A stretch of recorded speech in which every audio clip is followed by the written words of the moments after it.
Hello, Stephen Nardiya from Ceroc Evolution. This is our guide for leads in terms of structure and just kind of making your life a little bit easier when you're dancing around. We'll be doing one for ladies as well, and follows. Chaps, things I like you to think about when you're dancing. I don't want you to think about too much your footwork. All right, what I'd like you to do, things we're going to say now, are things that you could do and things I would advise that you do, but you don't absolutely have to. You can pretty much do what you want. When you're leading, the world is your oyster. It's up to you. You're a master of your own destiny. Do what you want. But there are some things you can do that make life a little bit easier, right? So this is that. Chaps, footwork-wise, 3 things really that kind of make your life a little bit easier when it comes to footwork. The first one is getting out of the way. We want ladies, as much as they can, to try and stay on a straight line. Subsequently, if we want the lady to change place with us, we do have to move out of the way. So, because Nardiya's going to move up and down a straight line, I'm just going to hang here. Because Nardiya's going to move up and down a straight line, if I don't really move, everything we end up doing, she will end up having to go back where she came from. There'll be no changing of place, all right? So chaps, things we have to do, we have to move out of the way, all right? So if I wanted to come past my right-hand side, the beat before, what I'd like you to do is think about just kind of moving out of the way ever so slightly so the lady can see that she's coming past. The analogy that we use, chaps, is that you're dancing consistently in kind of 3 lanes. Lane 2 has got the lady in it. The beat before you want her to change places, if you do want her to change places, you have to make sure you're in either lane 1 off to the left or lane 3 off to the right. So what I need to do is I need to be thinking about moving into lane 1 if I want Nardiya to come past this way, or off into lane 3 if I want her to come past that way. Okay, now the other thing, chaps, we talk in the other one about ladies having a laser where they want to try and keep pointed at us. We have a laser too. The more time the lady is in front of you, imagine that you've got a laser in your chest, you've got to keep it pointing at her.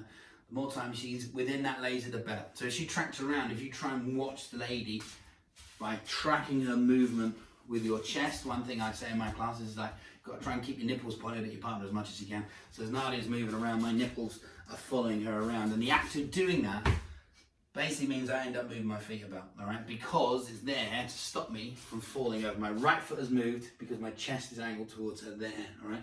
If I try and track her with my chest and I don't move my feet deliberately, I end up falling over.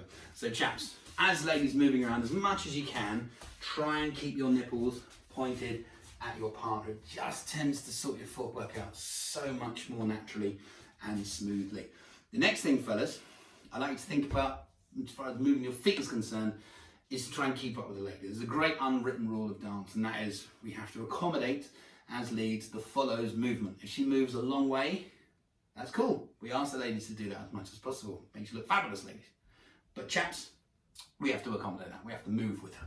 So, as an example, if I am doing a neck break, where I go that way, this is a classic move. Nardiya's going to take 5 steps. 5 steps is quite a long way. We are slightly confined by the bounds of this kitchen here, but I have to keep up with her. If I was to stand still and Nardiya was to try and complete the neck break, she'd get too far away from me. It'd make my life difficult. So what I need to do is I need to think about moving with her in order to keep up with her. So by the time she's finished that movement, I'm ready to continue dancing with her. All right, so chaps, that's what I'd like you to do with your feet.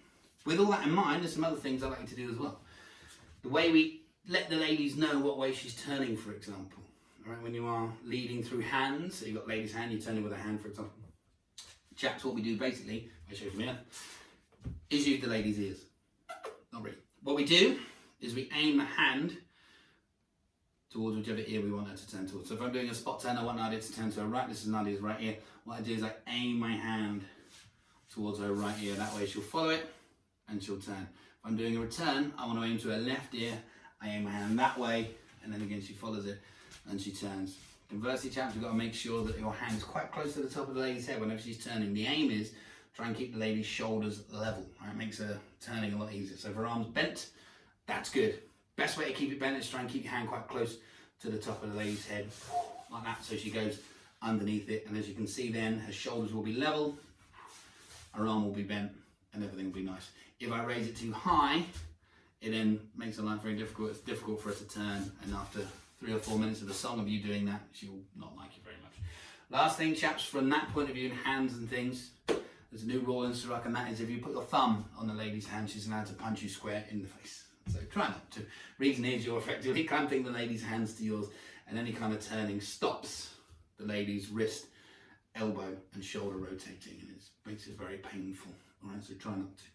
Last thing, fellas, what I like to think about as much as you can is moving. This kind of goes to what we were saying about accommodating the lady's movement, but it's a bit more than that. It's about trying to make you a little bit smoother in the way you lead the lady around. I like to think about moving to where you want the lady to go and not towards where she's coming from. All right, so if I put it in terms of a short neck break from the beginners, okay, Nardiya's going to do 3 steps from there to there. Okay, what I would do is I'd bring her in and I'd swap hands, because by the time I get there, my hand needs to be, for example, on her far shoulder. All right, I also need to be alongside her, so then when I move back this way, I can actually move with her. Let me just show you something very practically. I'm not going to move, and I'm going to put Nardiya to do those 3 steps, and I'm not really going to do anything else, right? So she's going to go 1, 2, 3. So by the time she's done those 3 steps, my right hand needs to be behind Nardiya's back and behind her neck even, and on her right shoulder, which is over there. And as you can see, I haven't moved, and I've got to kind of reach over there.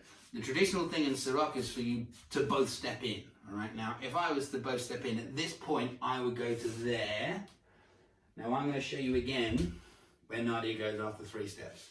1, 2, 3. So stay in place, obviously, and now I'm even further away, okay? Which is then leaving me a lot to do in this kind of little musical beat between stepping in and then getting to that point, all right? So from a practical point of view, it helps to think about, right, Nardiya's going to end up about there.